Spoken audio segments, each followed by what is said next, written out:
Ich begrüße euch zur Tageslosung mit Psalm 51, Vers 13, dem berühmtesten Bußpsalm Davids.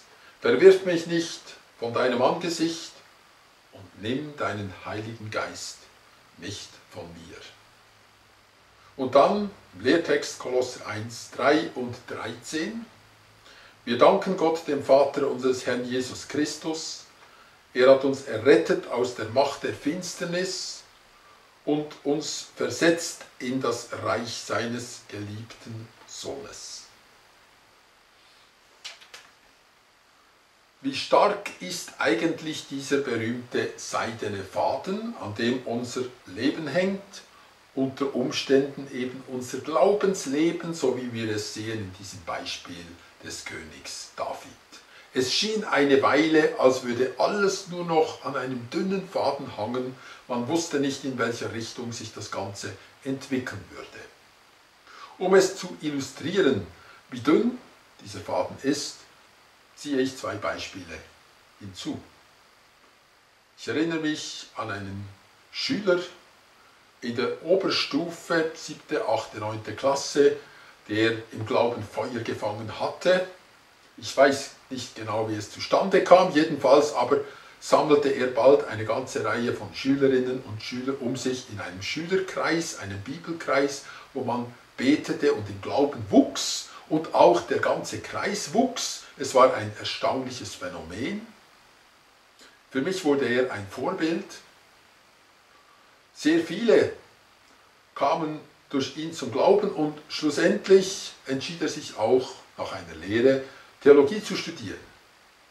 Im Verlauf der Jahre im Pfarramt kam ihm vieles abhanden, die Vergangenheit, bestimmte Familienmuster aus der Vergangenheit holten ihn, fast würde ich sagen, unbarmherzig ein, gnadenlos. Er erlitt Rückschläge im Glauben, im Leben, Tiefschläge. Er musste sogar ein Burnout ausstehen. Und das alles diente zu seinem Besten. Es kam zu einer Rückbesinnung, es kam zu einer Erneuerung in seinem Leben, nicht ohne Buße und Tränen, wie wir das bei David ja auch sehen. Es war ein Reset, wie wir das nur bei Gott erleben können. Dann der andere, jung, dynamisch, in gläubigen Verhältnissen aufgewachsen, in einer Freikirche sehr tätig. Auch er konnte andere begeistern, begann Theologie zu studieren, doch auch ihn holte die Vergangenheit ein, Enttäuschungen von Leitern, Enttäuschungen auch im Glauben, von Gott vielleicht letztlich sogar. Jedenfalls wendet er sich ab von seinem ursprünglichen, sagen wir einmal, kindlichen Glauben und findet in der Theologie viele Argumente, um jetzt ein Feindbild gegen diese Frömmler, gegen die Evangelikalen, gegen die Fundamentalisten aufzubauen. Ich selber finde mich wieder in der Rolle eines Exponenten genau dieser Zielgruppe und es tut sehr weh. Wo er im Moment steht, weiß ich nicht, ich muss es auch nicht wissen. Jedenfalls habe ich mich gewundert, wie so ein Faden reißen kann. Es sieht wirklich so aus, als hänge der Glaube zeitweise am seidenen Faden, aber mit dem Glauben eigentlich die ganze Beziehung zu Gott. Man muss sich sagen, hat vielleicht Gott selber einmal genug gehabt und gesagt, stopp, jetzt ist genug ins eigene Nest gespuckt. Jetzt ist genug von diesem negativen Einfluss,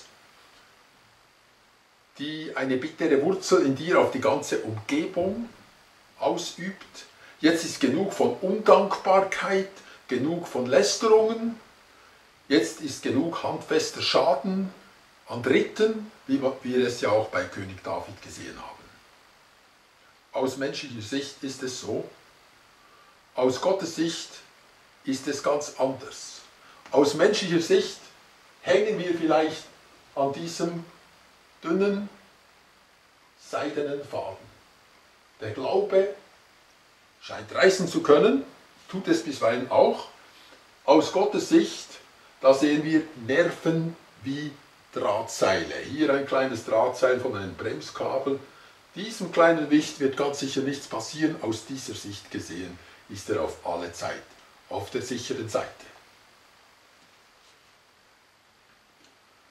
Gott hat eben diese Nerven, die stärker sind als alles, was wir auf der Erde anrichten können.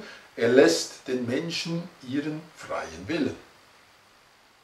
Er verzichtet allerdings nicht auf Warnungen. Bei David hat er ja schlussendlich seinen Hofpropheten geschickt und der konnte es dann richten, dass David auf seine Knie ging.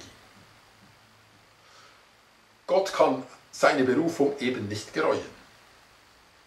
Eines muss Gott allerdings mit Bangen abwarten, nämlich schneidet dieser Mensch den seidenen Faden durch. Gott würde es ihm aber nicht leicht machen. Denn der Mensch hat irgendeinmal eben auch genug von gewissen Erfahrungen und sagt, jetzt habe ich zu viele Verletzungen erlebt, ich nehme die Schere und schneide. Doch bevor er schneidet, spricht in ihm noch einmal der Heilige Geist. Oder auch das Gewissen spricht ihn an.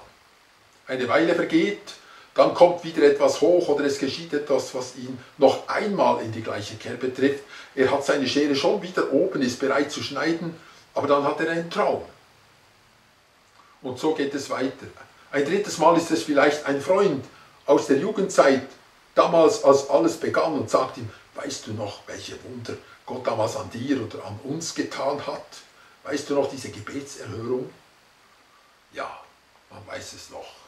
Man überlegt es sich noch einmal und dann ist vielleicht wirklich der Karren überladen und man ist definitiv entschieden, jetzt Schluss zu machen. Doch dann taucht ein Nathan auf und sagt noch einmal, was Sache ist. Bei David hat das gewirkt. Er hat Buße getan, er hat sogar den Psalm gedichtet, sein Innenleben wurde im Tempel nach außen gekehrt. Jeder Mensch wusste, wie es dem König damals wirklich zumute war.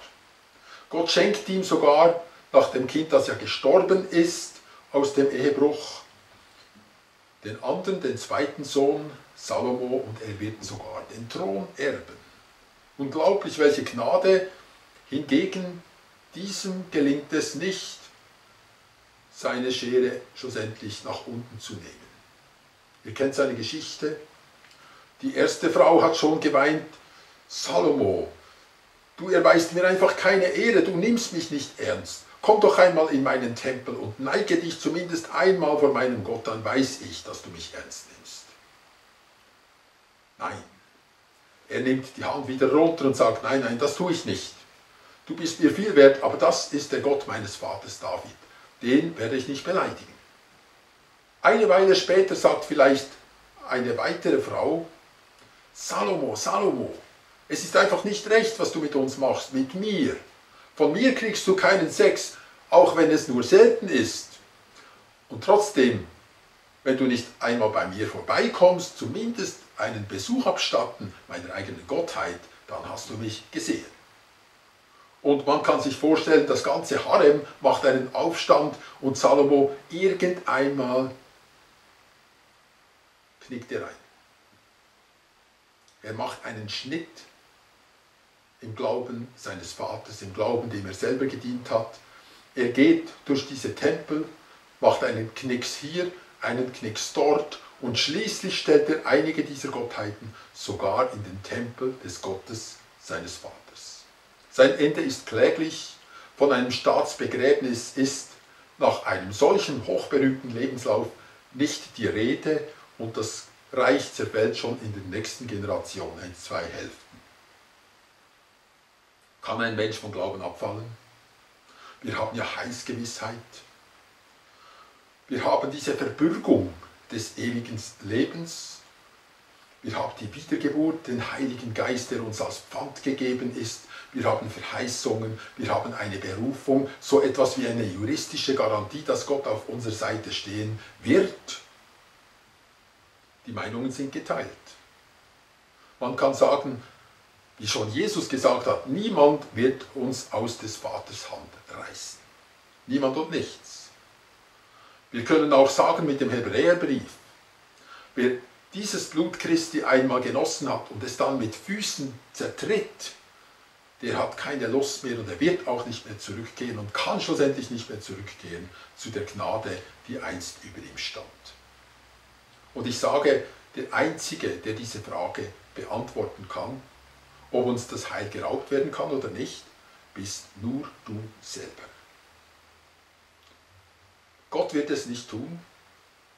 Menschen können dich letztendlich aus deinem Glauben nicht herausreißen. Ja, nicht einmal der Tod und der Teufel können es, sondern nur du. An Gott ist es nie gelegen, wenn dieser Faden reißt. Wir kommen zum Schlussgedanken. Vom seidenen Faden zu Gottes Nerven, die stärker sind als ein Drahtseil, der alles tragen kann.